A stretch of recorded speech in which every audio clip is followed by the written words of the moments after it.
National Education Policy 2020 aims for universalization of education from preschool to secondary level with 100% gross enrollment ratio in school education. The new National Education Policy is approved by the Union Cabinet on 29 July 2020 and renamed the Ministry of Human Resource and Development as the Ministry of Education. It will bring transformational reforms in school and higher education systems in the country. This is the first education policy of the 21st century and replaces the 34-year-old National Policy on Education 1986. In June 2017, a committee for the draft National Education Policy was constituted under the chairmanship of eminent space scientist Dr. Krishnaswamy Kasturirangan. On 31st May 2019, the draft National Education Policy was submitted to the Honorable Human Resource Development Minister.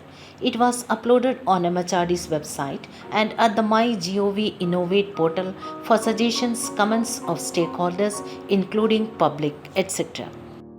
In the longer run, the NEP aims to make education flexible and broad-based to develop equivalence of vocational and academic streams.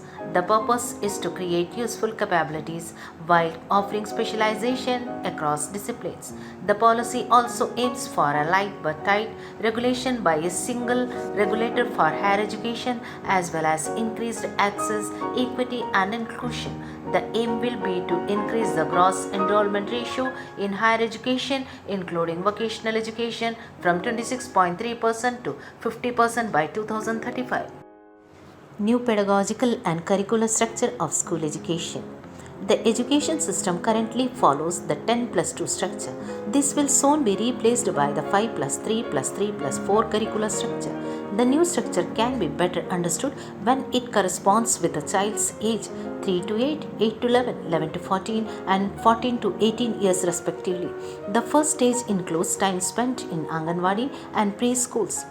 This policy aims at reducing the curriculum load of students and allowing them to be more interdisciplinary and multilingual. One example given was if a student wants to pursue fashion studies with physics or if one wants to learn bakery with chemistry, they will be allowed to do so. Report cards will be holistic, offering information about the student's skills. School education model will be implemented as foundational stage, preparatory stage, middle stage and secondary stage. Foundational stage. This is further subdivided into two parts, 3 years of preschool or Anganwadi followed by classes 1 and 2 in primary school. This will cover children of ages 3 to 8 years. The focus of studies will be in activity based learning. Preparatory stage, classes 3 to 5, which will cover the ages of 8 to 11 years. It will be gradually introduce subjects like speaking, reading, writing, physical education, languages, art, science and mathematics. Middle stage, classes 6 to 8, covering children between ages 11 and 14. It will introduce students to the more abstract concept in subject of mathematics, sciences, social science, arts and humanities. Secondary stage, classes 9 to 12, covering the ages of 14 to 19 years. It is again subdivided into two parts, classes 9 and 10 covering the first phase while classes 11 and 12 covering the second phase. These 4 years of study are intended to inculcate multidisciplinary study coupled with depth and critical thinking. Multiple option of subject will be provided.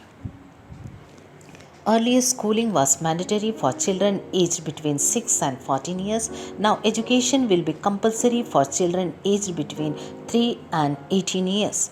This move would allow those aged from 14 to 18 years to also demand the same right to education that was earlier present only up till 14 years. Now children above the age of 40 too can demand this, meaning they can get educated up to 12th grade free of charges at any government educational establishment.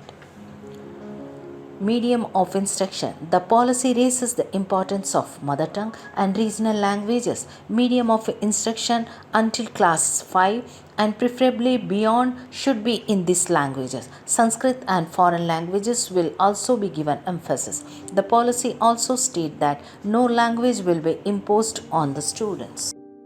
Bagless days and informal internship. According to this, students will participate in a 10 days bagless period. During this period, students from grades 6 to 8 will intern with local vocational experts such as carpenters, gardeners, potters, artists, etc.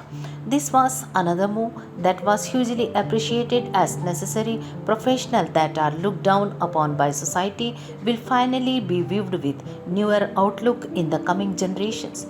This move will also enable children to pick up at least one skill during the period. The NEP brings changes to the examination structure too. As per existing norms, a child gives an exam after every academic year, but once the NEP is implemented, children will give examinations only in class 3, 5 and 8. This is apart from boards which too will see considerable changes. Board exams will be continued to be held for classes 10 and 12 but will be redesigned. Standard for this will be established by an assessment body, Parak. To make them easier, this exam would be conducted twice a year with students being offered up to 2 attempts. The exam itself would have 2 parts, namely the objectives and the descriptive. Parak full form is Performance Assessment Review and Analysis of Knowledge for Holistic Development. Parak as a standard setting body under MHRD to set up the assessment norms.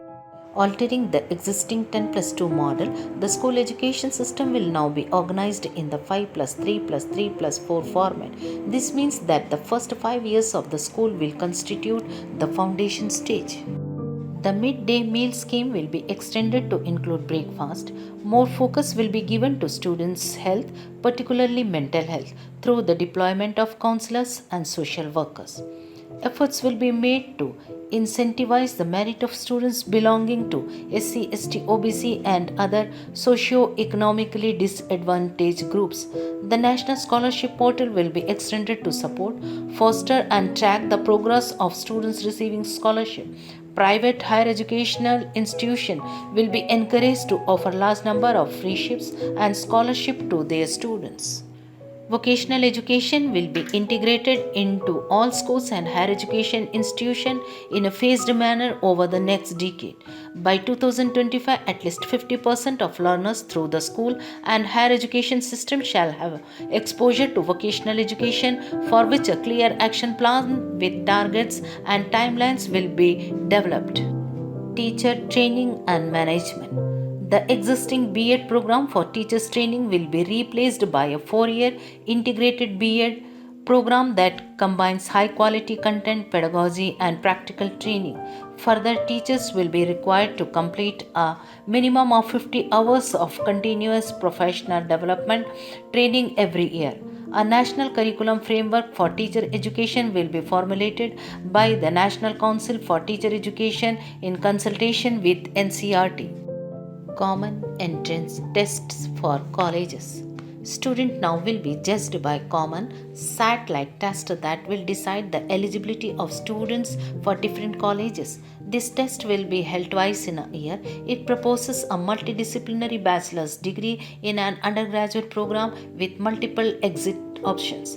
This will include professional and vocational areas and will be implemented as follows: a certificate after completing 1 year of study, a diploma after completing 2 years of study, a bachelor degree after completion of a 3-year program. MPhil courses are to be discontinued to align degree education with how it is in Western models. The Higher Education Council of India will be set up to regulate higher education. The council's goal will be to increase gross enrollment ratio. The council will have 4 verticals: National Higher Education Regulatory Council to regulate higher education, including teacher education, while excluding medical and legal education; National Accreditation Council, a meta accrediting body; Higher Education Grants Council for funding and financing of universities and colleges. These will replace the existing National Council for Teacher Education, All India Council for Technical Education, and the University Grant Commission. An academic bank of credit is to be established for digitally storing academic credits earned from different institutes so that this can be transferred and counted towards final degree earned.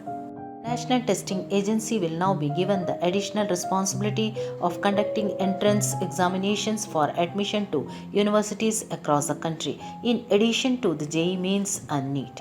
The policy proposes that higher education institutes like the IITs make changes with regard to the diversity of learning.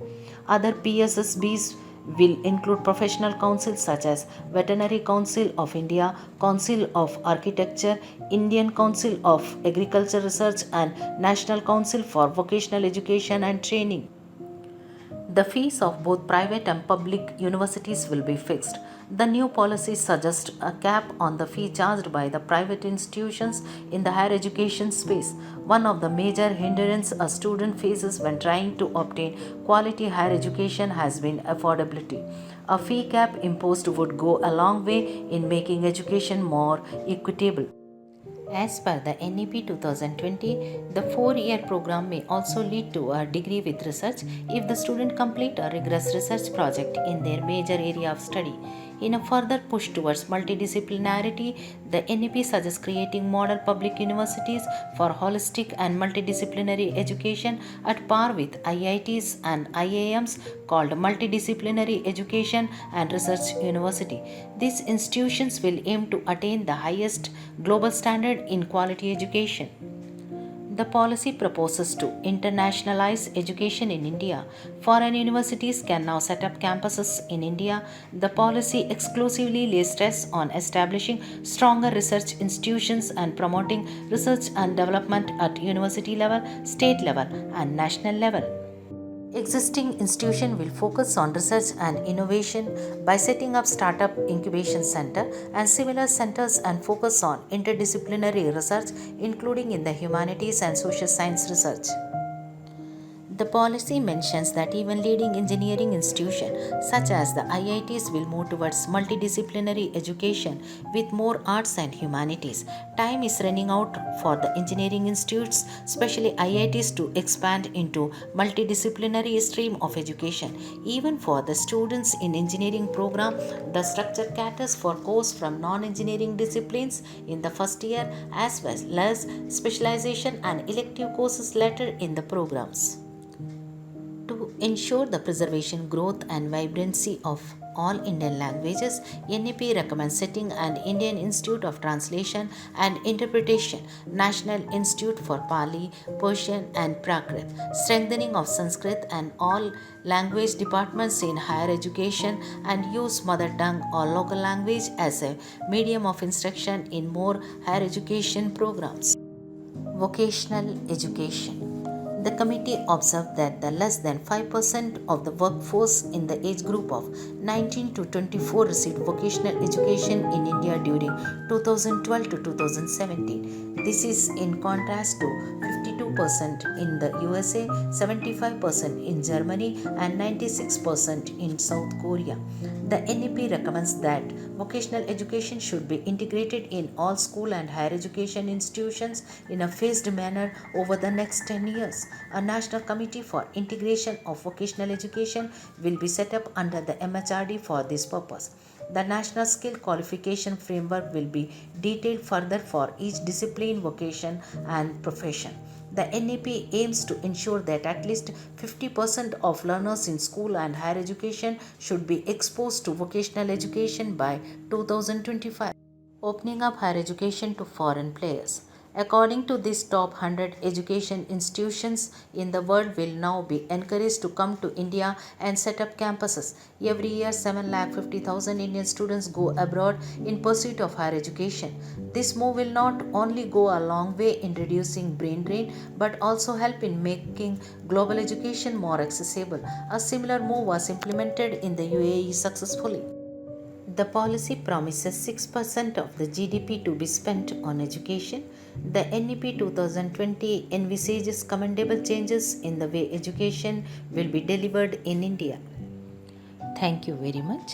Link is provided for more detail of NEP 2020.